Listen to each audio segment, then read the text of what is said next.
the conversation went on. So I'm gonna throw a continuation on it. Marriage. How can someone give relationship advice that leads to a successful marriage if they are not married?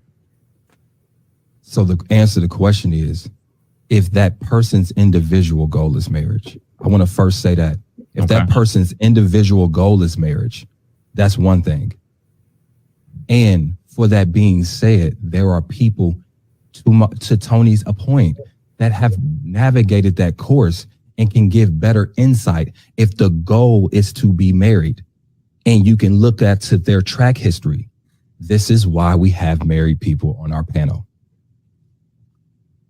Okay. But not everybody's goal in dating is marriage. Brothers, you know, for every one person that's dating to try to find marriage, there's 3 or 4 people dating just to find themselves. There's 4 or 5 people dating in an experimental way. There's 6 or 7 people dating just to distract themselves from a heartbreak. So not everybody that's out here dating is dating to be married.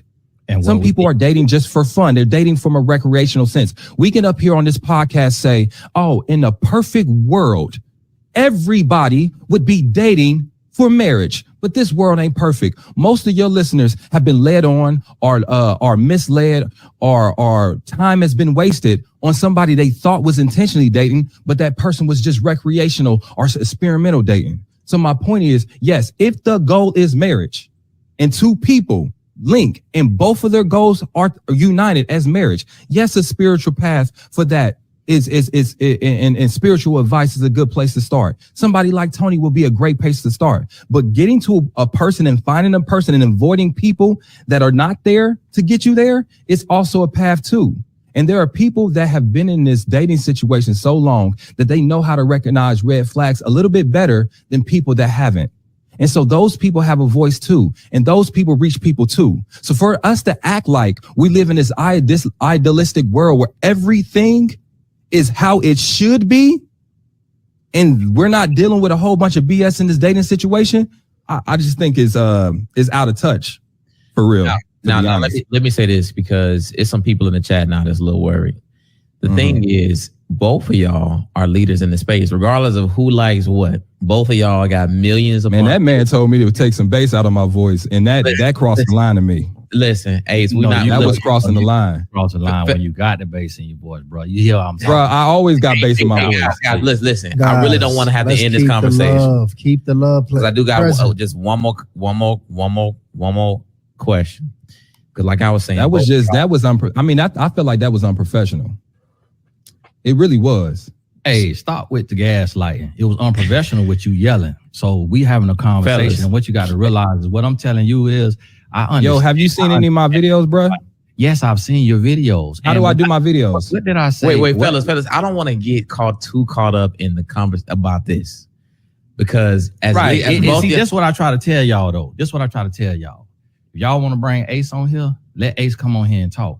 If you bring me on here, let me talk. Because I don't, where God bring clarity, the devil bring confusion. All this is, there you go again, bro. More people.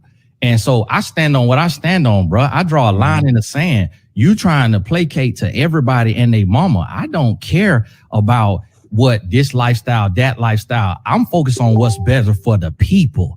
And one thing that I see is that a 2-parent household with healthy love is always going to be a child's choice if they have a choice. If they forced to be with one parent, then they will accept that. But if they get to choose, they're going to say, I want 2 parents in the home, exemplifying love, supporting me. I could talk to this parent about this. I could talk to that parent about this. Life is not about doing what makes us feel good and what we want. Life is about purpose, and it's about doing what hurts sometimes. Life is about doing what we have to do, not what we want to do. Do you think as a man that I just want? It's not that I just want to be with one woman. I have to die out to myself. I have to crucify my flesh for the good of my family, for the good of society, for the betterment of the world. So yes, somebody may want to just hook up. Somebody may be dating to heal. But when they want to do that, we need to be there to say, hey, you should not be dating to heal. You need to heal before you deal. You should not be dating to just hook up, because you are having sexually transmitted diseases, and you can catch a physically transmitted disease that alters your life. So it's not about just giving a platform. Not everybody want to live life legally, but we don't need to give a platform to people who want to live illegally. Now, like, I don't think people pay attention to what they're saying. People are dating because, you know, they want to heal. People are dating because, you know, they're trying to get over another person. People are dating for recreation. All of those reasons are why there's piss in the dating pool. You're saying this stuff and you think, you know, like, and this is no dig at him, right? We're not talking about him as a person. We're talking about the mindset, because what he's saying is true. There are people that are doing all of those things that he said. So there's nothing incorrect about what he said. Everything that he said was absolutely accurate. The problem is that's the issue. They're dating with trauma. They're dating unhealed. They're dating just for recreation, have a screwed up mindset about it. They're dating just for free meals. The reasons why you're doing it are wrong. When we have a more traditional mindset of dating, it's not outdated. It's not antiquated. It's tried and true. So yeah, that's the question. Who should you be taking your advice from if you're looking to be married? Should it be somebody married or somebody divorced? Go ahead, Vince. I saw you come off. I think it's both. I think you need to take advice from somebody who's happily married and somebody who has been accountable in their divorce. Okay. I don't think you can take advice from people who are miserably married, and I don't think that you can take advice from people who are bitterly divorced. I think in both situations they need to be accountable and heal, because you learn, because with the divorced person, you know that you maybe can learn the red flags of things you need to be looking out for. And with the happily married couple, it's kind of the same thing, you know, because I've been both. So, you know, when I was looking to be married, I did only listen to people who are married, though, who I thought were happily married. Right. Okay. Because I didn't know many divorced people that were accountable. Well, even with the good brother Kevin Samuels, he was single. That's been divorced, but he was single. But I think he took accountability for his actions, and he wasn't necessarily talking about marriage. He was more talking about getting prepared as an individual for success. Wasn't necessarily about marriage. So I think the problem is that people want to feel good. People don't want to know the truth. I have so many people that I want to say, you knew that fool was married when you met her. You knew he didn't want to be married when you met her. You knew your baby daddy was goofy when you met him. People don't want to hear that. They want to hear, yeah, girl, you was young, and we was all young at one time. We all made that problem. We was all young. We was all stupid. And still stupid at 50 years old. They don't want to hear that. They want to hear, ain't no good men out there. I want to tell them, well, you need to go where those type of men are. You can't go to that little hole you go to every now and again. But people don't want to hear that. They want to hear something that's going to make them feel good. They want to feel like, you know what, it's not me. That's what it's not me, it's them. As I said, I watch us in action. And I said, we like to take a lot of advice from folks who don't have the results that we're trying to get to. Yeah, to Vince's point, you know what I'm saying? A lot of those folks that we want to, you know, have our ears tickled by, they just doing it is. It's a lot of pandering, you know, females and males. It's a lot of pandering going on.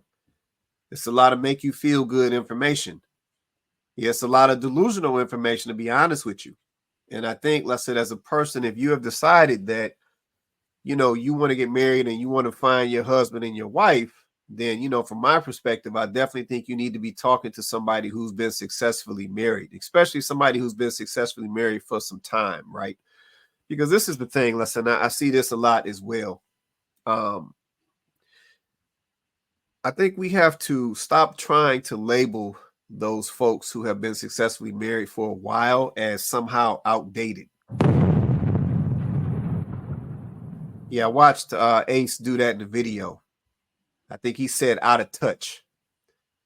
And I'm not sure where that comes from. I'm not sure why we're in a mindset where we think that somebody who is married is somehow out of touch. Yeah, at the end of the day, somebody who's married currently today most likely has went through the same stuff that you're probably going through right now. Yeah, they probably have navigated the dating scene. They probably have navigated the ups and downs. They probably have had some, or as we like to say, took some L's in the past. So they probably have been there and done that.